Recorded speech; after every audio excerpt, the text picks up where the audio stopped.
MPSC paper फुटी प्रकरणात आता एक नवा राजकीय बॉम्ब फुटलाय।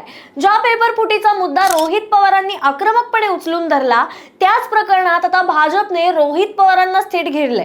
पेपर फुटी प्रकरणात अटक झालेले सुनील गाडवे हे रोहित पवारांचे उजवे हात असल्याचा गंभीर दावा भाजप नेते नवनाथ बन यांनी केलाय। एवढंच नाही तर हिम्मत असेल तर या आरोपांचा खुलासा करा असं थेट चॅलेंज सुद्धा दिलंय। पण गाडवे आणि रोहित पवारांचं कनेक्शन नेमकं काय? नमस्कार, मी अनुष्का आणि आता हेच सगळं कन्फ्युजन नेमकं काय आहे ते तुम्हाला सांगणार आहे। पण सुरू करण्याआधी आमच्या चॅनलला नवीन आला असाल तर सबस्क्राइब करा आणि माझा व्हिडिओ आवडला तर लाईक, शेअर, कमेंट करायला विसरू नका। सगळ्यात आधी समजून घेऊया एमपीएससी पेपर फुटी प्रकरण नेमकं काय आहे।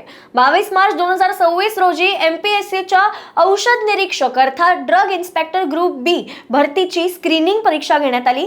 त्यानंतर ही परीक्षेची प्रश्नपत्रिका फुटली असं समोर आलं। सुरुवातीला या प्रकरणात मोठा गोंधळ झाला। पेपर फुटल्याचा दावा, त्यानंतर तक्रारीबाबत वेगवेगळे अँगल सुद्धा बाहेर आले आणि इथेच एंट्री झाली आमदार रोहित पवारांची। रोहित पवारांनी पत्रकार परिषद घेतली। त्यांनी पेपर फुटीचा गंभीर आरोप केला आणि त्यांच्याकडे पुरावे आहेत असं सुद्धा त्यांनी म्हटलं। त्यानंतर संपूर्ण प्रकरणाची चौकशी करण्याची मागणी ही जोर धरू लागली। तपास पुढे गेला आणि मोठी कारवाई झाली। एमपीएससीचे संबंधित अधिकारी आणि इतर आरोपींसह एकूण 6 जणांना अटक करण्यात आली। पण प्राथमिक चौकशीनंतर एमपीएससीचे औषध निरीक्षक पदाची संपूर्ण भरती प्रक्रिया ही रद्द केली गेली आणि फेरी परीक्षा घेणार आहेत असा निर्णय घेतला गेला। म्हणजेच उमेदवारांनी परीक्षा दिली, मुलाखत फेरीपर्यंत ज्यांनी प्रवास केला त्यांच्या समोर पुन्हा परीक्षेचं मोठं आव्हान उभं राहिलं। आता या प्रकरणात रोहित पवार अगदी सुरुवातीपासूनच आपल्याला आक्रमक झालेले दिसले। रोहित पवारांचा दावा असा होता की पेपर फुटीचा मुद्दा त्यांनी पुराव्यासह समोर आणला आणि आता पेपर फुटी प्रकरणात कारवाई झाल्यानंतर ते एमपीएससी अध्यक्ष आणि सचिव यांच्या जबाबदारीवरती सुद्धा प्रश्नचिन्ह उपस्थित करत होते। राजीनाम्याची मागणी आणि कारवाईचा दबाव सुद्धा त्यांनी वाढवला।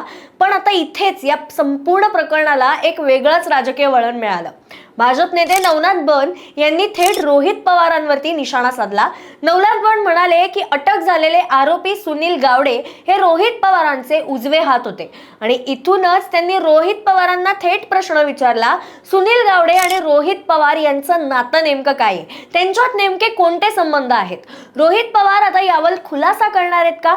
नवनाथ बन यांनी असंही म्हटलं की सरकारने या प्रकरणात कारवाई केली आहे, 6 आरोपींना अटक झाली आहे आणि दोषी कोणीही असेल तरी त्याला सोडलं जाणार नाही। पण सरकारवर प्रश्न विचारण्यापूर्वी रोहित पवारांनी आरोपी गावडेंशी असलेल्या कथित संबंधांवरती त्यांची भूमिका स्पष्ट केली पाहिजे। मग आता यात अभिमन्यू पवारांचं सुद्धा नाव आलेलं होतं, पण ते का आलं तेही सांगते।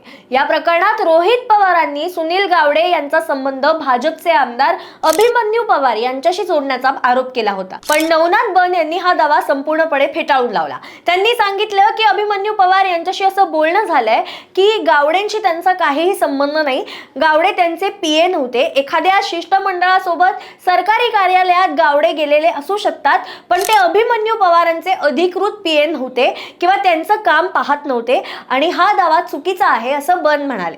म्हणजे थोडक्यात आता काय दिसतंय की या प्रकरणात दोन्ही बाजूंनी एकमेकांशी राजकीय कनेक्शन असल्याचा मुद्दा पुढे आणलाय। पण इकडे सगळ्यात महत्त्वाचा प्रश्न होता की नवनाथ बन जे हे आरोप करतायत त्यांच्याकडे त्याबद्दलचे पुरावे आहेत का? त्यांनी असं म्हटलं होतं की गावडे यांचे रोहित पवारांसोबतचे फोटो आहेत, अगदी शरद पवारांसोबत सुद्धा त्यांचे फोटो आहेत, ते रोहित पवारांसोबत एमपीएससी बद्दलचं कामकाज पाहत होते। बन यांनी आता हे सगळे पुरावे पत्रकार परिषदेत दाखवले सुद्धा आहेत। म्हणूनच आता सगळ्यांचं लक्ष असणार आहे रोहित पवार यांच्यावरती काय उत्तर देत आहेत, कारण नवनाथ बन यांनी थेट चॅलेंजच दिलंय की रोज पत्रकार परिषद घेणारे रोहित पवार आता पत्रकार परिषद घेऊन या आरोपांवरती भूमिका मांडणार आहेत का? आता एका बाजूला आरोपींना अटक झालेली आहे, भरती परीक्षा रद्द झालेली आहे, फेरी परीक्षा होणार आहे असं म्हणण्यात आलंय आणि दुसऱ्या बाजूला प्रश्न आहे त्या लाखो विद्यार्थ्यांचा जे वर्षानुवर्ष या स्पर्धा परीक्षांची तयारी करतात। एका पेपर फुटीचा आरोप झाला की विद्यार्थ्यांच्या मेहनतीवरती प्रश्नचिन्ह उभं राहतं, भरती तर रखडतेच पण त्यांचं करिअर सुद्धा रखडतं। म्हणूनच या प्रकरणात राजकीय आरोप जरी होत असले तरी तपास पूर्णपणे निष्पक्ष व्हायला हवा आणि दोषींवरती कारवाई व्हायला हवी। आता नवनाथ बन यांनी केलेल्या आरोपांनंतर रोहित पवार काय भूमिका घेतात हे पाहणं महत्त्वाचं ठरणार आहे। सुनील गावडे खरंच रोहित पवारांच्या जवळचे होते का? आणि जर आरोप चुकीचे असतील तर रोहित पवार यावर काय स्पष्टीकरण स्पष्टीकरण देणार, कारण MPSCच्या पेपर फुटीचे खरे दोषी हे कोण आहेत हे याचं उत्तर तपासातनं मिळालं, त्यांना अटकही झाली.